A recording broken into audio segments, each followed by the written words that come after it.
এসেছো? এতক্ষণ আমি বসে বসে ভাবছিলাম কি পরিচয় দেব।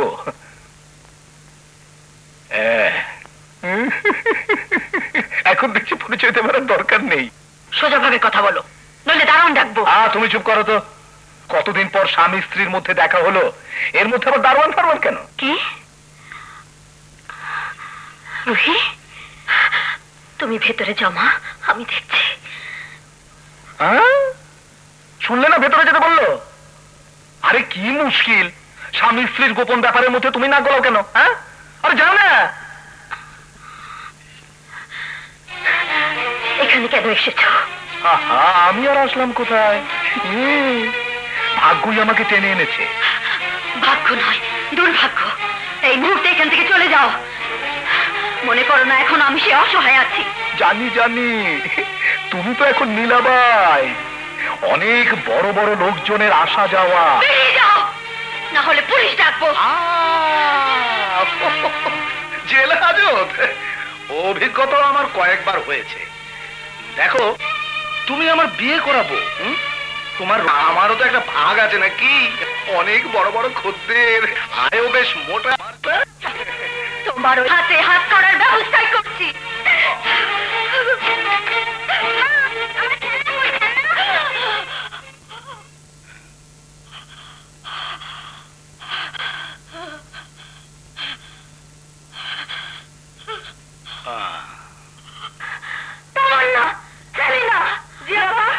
ওকে এখানে আসতে দিয়েছেন?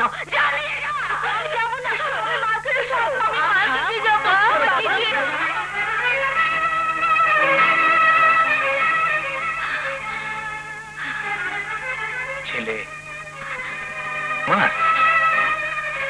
আমার সাথে তো তোমার এক রাতের সম্পর্ক, সেই বাসর রাত। তাতেই নাকি যেসব মক্কেলরা আসে যায় তাদের কারো অবৈধ কোনো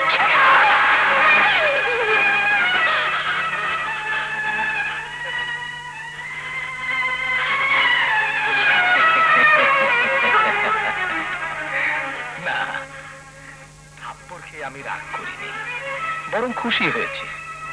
নিশ্চিত হয়ে গেলাম ছেলে আমার। এখন তো আমাকে ফিরিয়ে দিতে পারবে না। তুমি ইচ্ছে করলে আমাকে ডিভোর্স করতে পারো, কিন্তু সন্তানের অধিকার তো আমি ছাড়বো না। বড় অসুবিধার মধ্যে আছি। যে ব্যবসা করতাম, মানে সাপ্লাই, তারই লাখ ট্রাই করতে তোমার কাছে এসেছিলাম। এখন দেখছি তার আর দরকার নেই। তো অনেক ঝামেলা, মানুষ নিয়ে কারবার, পুলিশ ধরলে যাকে।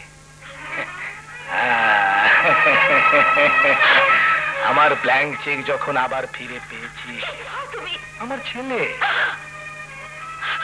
ওর গায়ে আমি তোমার ছায়া পড়তে দেব না। হয় রক্তের সম্পর্ক। ডাকো ওকে, ডাকো খোকা।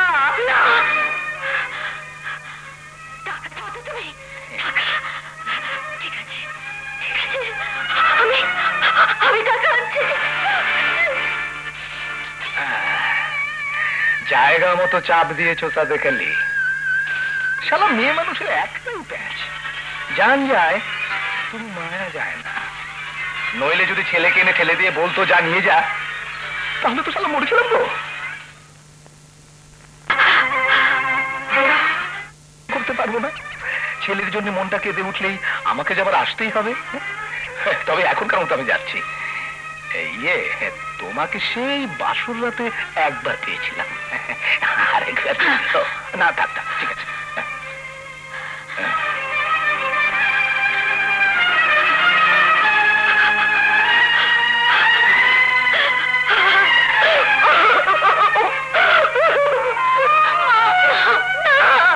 আমি তোকে দেব না, শয়তান নরপিশাচের হাতে আমি তোকে কোনোদিন দেব না।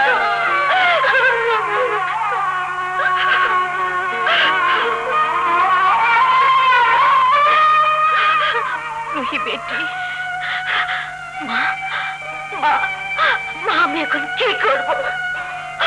বলো মা, কি করবো আমি? ও আমার খোকনকে কেড়ে নিতে চায়। তামান্না, সেলিনা, খোকনকে বাইরে নিয়ে যা। বস বেটি, বস।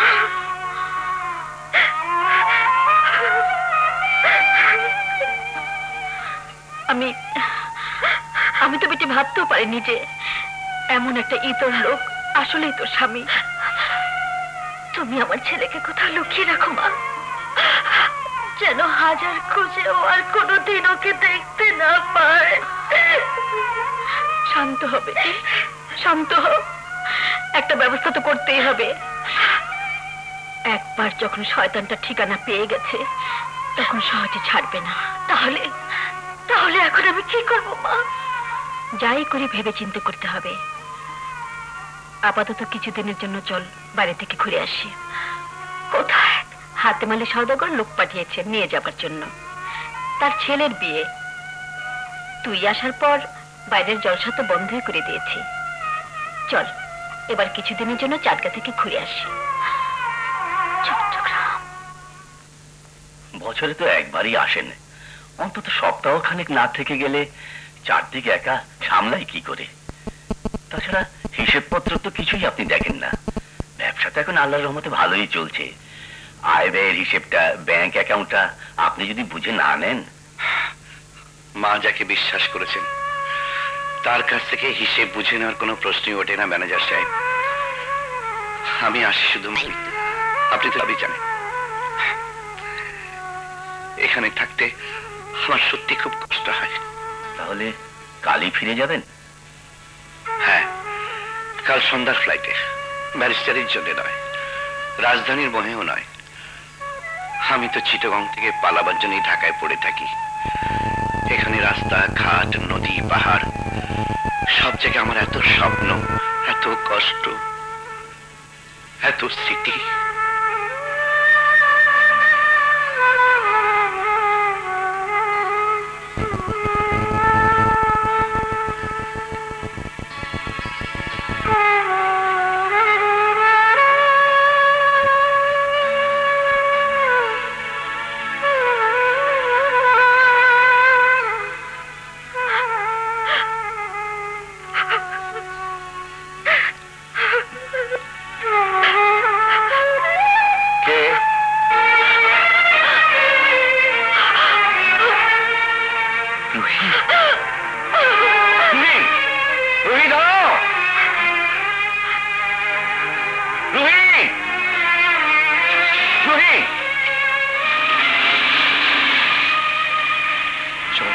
মেট্রো 1573। আমি তো কিছুই বুঝলাম না। ভালো লাগছে না বলে বেড়াতে বেরিয়ে এখানে এলি, আমাকে গাড়িতে রেখে একাই নেমে গেলি। একটু পরে ছুটে এসে গাড়িতে কান্নায় ভেঙে পড়লি। কি হয়েছে বলতো? পেছনে কে জানি ডাকতে ডাকতে ছুটে আসছিল মনে হলো। হ্যাঁ রাশেদ, তাই তো পালিয়ে এলাম। রাশেদ, আমরা দুজন বেড়াতে বেরোলে ওখানে এসে বসতাম, তাই ভেবেছিলাম ওখানে বসে কেঁদে নিজেকে একটু হালকা করব। কিন্তু রাশেদ যে এখন চিটাগাঙে, আর ঠিক এই সময় ওখানে চলে আসবে ভাবতে পারিনি। তার মানে রাশেদ এখনো তোকে ভালোবাসে, সেও তোকে ভুলতে পারেনি। কিন্তু আমি তো তা চাই না মা, আমি তো তা চাই না।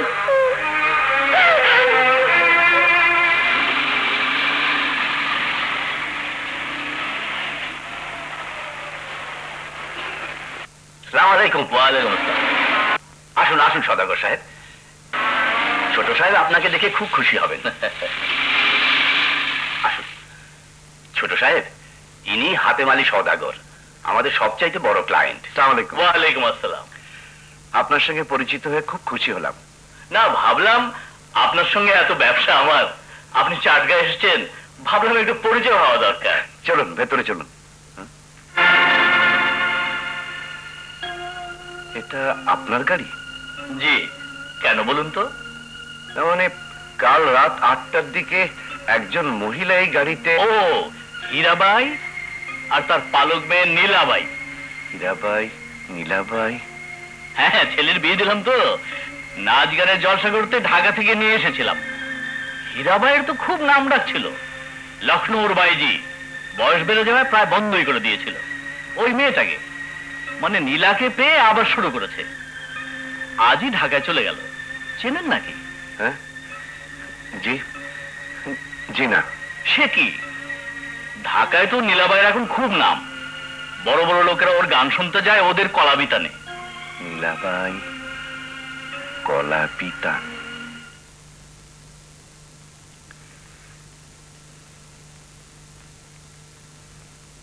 কি ব্যাপার, চাকরটা আমাদের বসিয়ে রেখে সাহেবকে খবর দিতে গেল, অথচ এখনো দেখা নেই।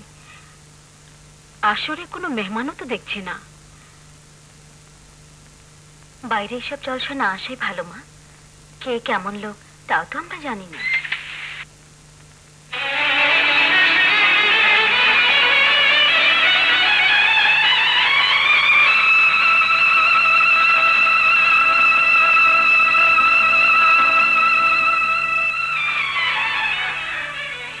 মা, তুমি ওদের নিয়ে একটু গাড়িতে গিয়ে বসো, আমি আসছি। আয়।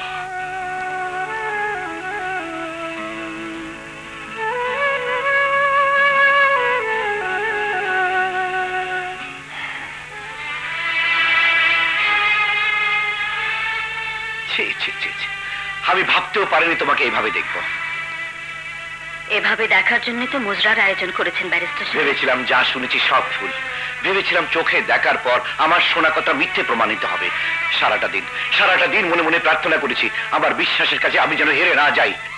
নীলাবাই আর যেই হোক, অন্তত রুহি যেন না হয়। নীলাবাই রুহি নয় ব্যারিস্টার সাহেব, রুহি মরে গেলে। কিন্তু একটা রুহি মরে নীলাবাই কেন জন্মায়? আপনারা তো সমাজের গণ্যমান্য ব্যক্তি, আপনাদের এই সমাজ রুহিদের হত্যা বন্ধ করতে পারে না কেন? পতনের পথে যে ইচ্ছে করে পা বাড়ায়, সমাজ থেকে আটকাবে কি করে? ইচ্ছে করে? গুলমোহরকে ইচ্ছে করে পা বাড়িয়েছিল? হ্যাঁ ব্যারিস্টার সাহেব, সেদিন কোর্টের শেষ বেঞ্চিতে বসে আপনার কথা শুনে গর্বে বুক ভরে উঠেছিল। কোর্টে দাঁড়িয়ে যে মানুষটি গুলমোহরের পরিণতিকে সমগ্র মানবতার অপমান বলে চিৎকার করেছিল, সেই মানুষটি আজ আমাকে ধিক্কার দিচ্ছে।